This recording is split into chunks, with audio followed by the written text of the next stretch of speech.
Seguimos con Jorge Barragán. Yo le estaba diciendo al Barragán. Cambio los nombres. Mira, en las redes en las redes hay unos laboratorios y una gente muy malintencionada que tú dices una cosa y va y te muerde. Pero a mí eso no me importa, ojalá me muerdan el alma. Y a ver si se me recompone. Mira, entonces yo me planteando con mucha seriedad que hay que meterse en el tema económico y en todo esto que es el fondo de la guerra esta que estamos hablando, de la globalización y cómo hay que hacer para ser productivos en la globalización y producir los cambios para que consigamos progreso y nos sigamos viendo mal. Pero eso tiene la guerra esta interna en el medio, donde los odios. Entonces la señora Machado, que yo creo destruyó a la oposición venezolana y mató el voto, le metió un infarto al voto, en su pugna. Entonces le pide a los Estados Unidos que venga, porque aquí esto es una base, esto es un peligro. Aquí esta gente está aliada a Irán y vengan y invadan esto. Eso de la invasión puede que a los sectores más radicales les caiga bien, pero la invasión es guerra, es muerte. Y eso deja unas facturas y unas heridas en los pueblos que son unos resentimientos difíciles de recomponer después. Entonces tú no sabes, el efecto de la invasión americana, si eso es peor remedio, años luz que la enfermedad, porque no sabes cuánta gente va a morir, ni lo que eso en nuestra construcción como país va a ocasionar. Entonces resulta que pero bueno, pero Maduro es malo, tú estás defendiendo a Maduro, tú quieres que se quede Maduro. No. Maduro no es, si es malo, es nuestro malo. Y le compete a la sociedad venezolana resolver el tema de los malos gobiernos, el de Maduro y el otro, y el que sea. Meterse a resolver su tema de la economía y de la democracia, porque la democracia venezolana, como todas las democracias occidentales, tiene un problema de crisis estructural que hay que ver cómo enfrenta. Pero el pretender utilizar la geopolítica, que esa es la tesis de esos grupos radicales que están sobre todo en España y en Estados Unidos, para que desde afuera invadan a Venezuela, eso no solo no es solución, sino que termina atornillando al gobierno.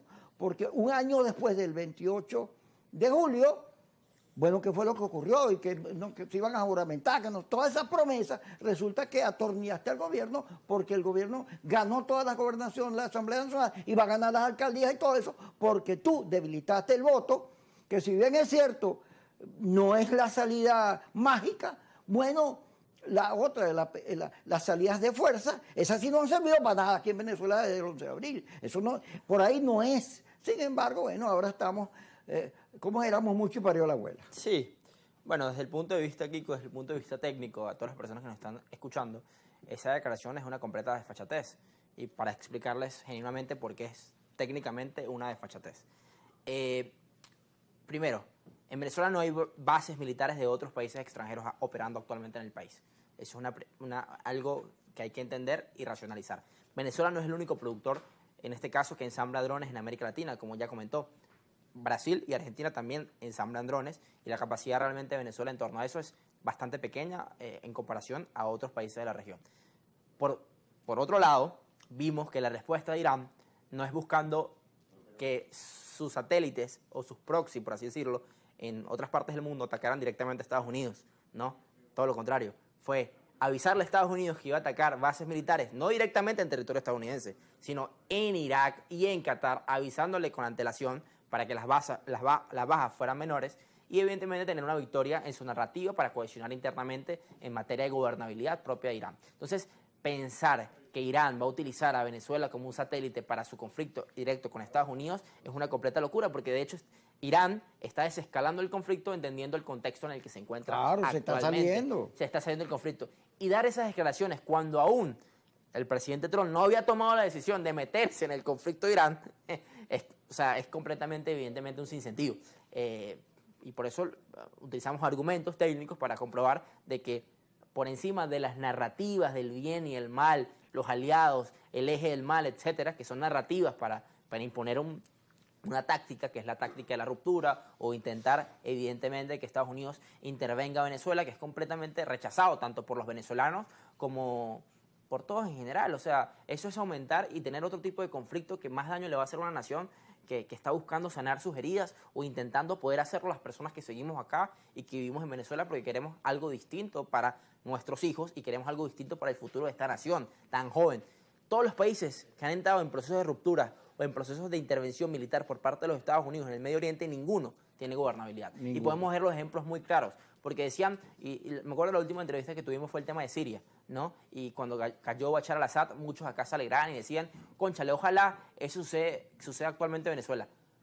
Hoy en Siria lleva más de 10 años en un conflicto interno, una guerra civil que ha dejado millones de personas muertas, asesinadas en Libia, y un país que hoy no tiene gobernabilidad. Ningún tipo de gobernabilidad tiene Siria, ningún tipo de gobernabilidad tiene Libia. O sea, al final genera más fragilidad a los propios estados. Ningún país sale adelante, ninguna nación sale adelante si realmente no se logra esa cohesión y esos objetivos que van por encima de los intereses de las coyunturas de los gobiernos, sino hay objetivos que trascienden en el tiempo.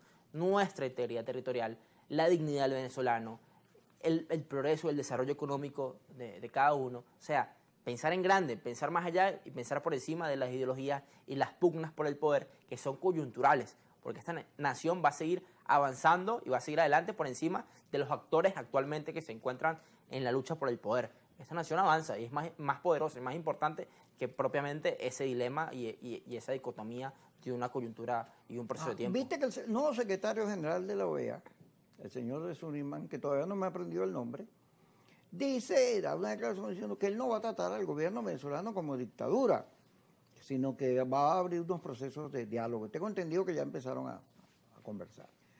Ahora, eso dicho en la OEA, después que Almagro fue tan protagónico en su gestión contra el gobierno venezolano, significa que allá hay una reflexión sobre el caso venezolano.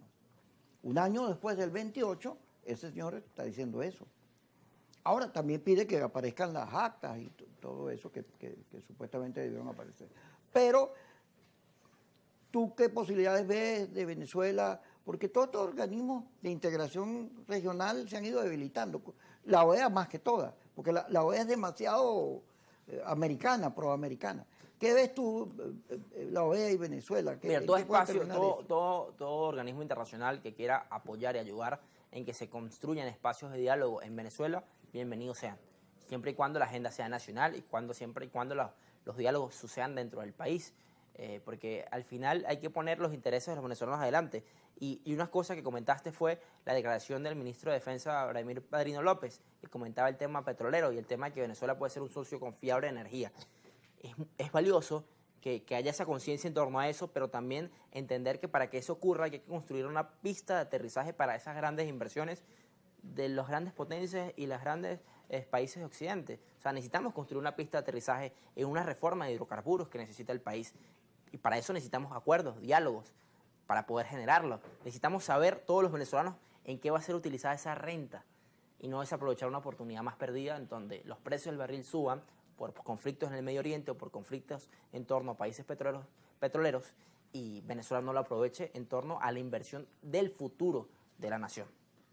Bueno, gracias, Jorge, por estar con nosotros. No, gracias a ti por la invitación. Sí, por Paisano. Conversar con esta cosa con la gente, porque la gente me pregunta en la calle, mire, ¿qué opina usted de esto? Bueno, la idea de este programa es ofrecerle distintas informaciones y análisis para que la gente decida lo que quiera. Eso sí, si usted decide lo que le dé la gana, pero a la 1 de la tarde y a las 10 de la noche usted tiene que estar aquí, es una obligación. A la Kikosi, a la 1 y a las 10 otra vez.